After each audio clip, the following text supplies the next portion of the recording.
మామూలు పబ్లిక్ ఇవాళ ఒక అబ్రోడ్ వెళ్ళడం అనేది అంటే మా ఊర్లో అయితే మాది మొగిలిపేట మెట్పల్లి అక్కడ మా ఊర్లో మేమే ఫస్ట్ వస్తాం ఇక ఇది వాళ్ళకు రియల్లీ యాడ్సప్. ఓకే. సో వీళ్ళ సర్వీస్ అంతా కూడా ఎలా అనిపించింది? ఇప్పుడు సర్వీస్ మామూలుగా నేను చెప్తున్నా కదండి, మాకు అసలు ఇలాంటి మాకు జరిగే ప్రాసెస్ ఫోన్ చేసి చెప్తుండ్రు, మేము వస్తున్నాం చేస్తున్నాం తప్పితే అసలు ఎలాంటి లేదు. ఇప్పటికి ఖర్చు మేమేం డబ్బులు పే చేయలేము, అంతా వాళ్ళే 43 lakhs శాంక్షన్ అయింది.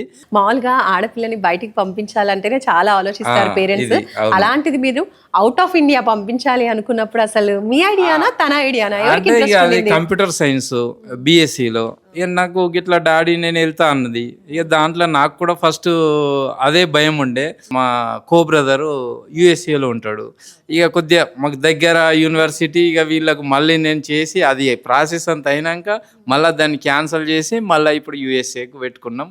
అది కూడా సక్సెస్ అయింది. మీ హ్యాపీనెస్ ఇప్పటికే తెలుస్తుంది మీ మాటల్లో. ఉన్నది వాళ్ళకి కావాల్సింది ఇచ్చుకుంటూనే వెళ్తున్నా. ఇప్పుడు ఇది కూడా నాకు పెద్దదే, కానీ వీళ్ళ ద్వారా చిన్న సమస్య అయింది అన్నట్టు. సో ఇప్పుడు మీకు లోన్ వచ్చింది అంటున్నారు కదా, ఇది కొలేటరలా నాన్ కొలేటరలా అండి? నాకు ఎలాంటి ఆస్తులు లేవు. ఒక నా గ్రామంలో ఇల్లు ఉంది. అడిగారు మీకు ఏముంది అంటే ఊర్లో ఇల్లు ఉందన్న. కాకపోతే నా సాలరీ నాదేది నేను చేసే జాబు దాంట్లో పే స్లిప్స్ అవి నాకు ఎంత వస్తుంది అవి పెట్టుకున్నారు. అది పెద్ద ఇష్యూ కాదు. ఇక్కడ ₹1,00,000 లోన్ తీసుకుంటే కూడా అవన్నీ పెట్టుకుంటారు, కానీ ఇది చాలా పెద్దది మాకైతే. ఇప్పుడు చాలా మంది పిల్లలు కూడా వెళ్ళాలనుకుంటూ ఉంటారు, వాళ్ళ పేరెంట్స్ కూడా భయపడుతూ ఉంటారు. ఎందుకంటే ప్రతి ఒక్క పేరెంట్కి ఉండేటువంటి భయమే అవుట్ ఆఫ్ కంట్రీ అన్నప్పుడు. సో అలాంటి పేరెంట్కి స్టూడెంట్కి మీరు ఏం చెప్తారు? నేను ఒకటే చెప్తున్నా మేడం, భయం అనేది ఓకే, కానీ మన ప్రయత్నం అనేది ఫస్ట్ సోర్స్కి వచ్చి అప్రోచ్ కండి. మీకు వీలైతే ఓకే, లేకుంటే మీ స్టడీ మీది. నేను చెప్పేది అది. ఇప్పుడు మనం ఇంట్లోనే కూర్చొని ఇది అంత ఏదో రాంగు అనుకుంటే అయితే కుదరదు.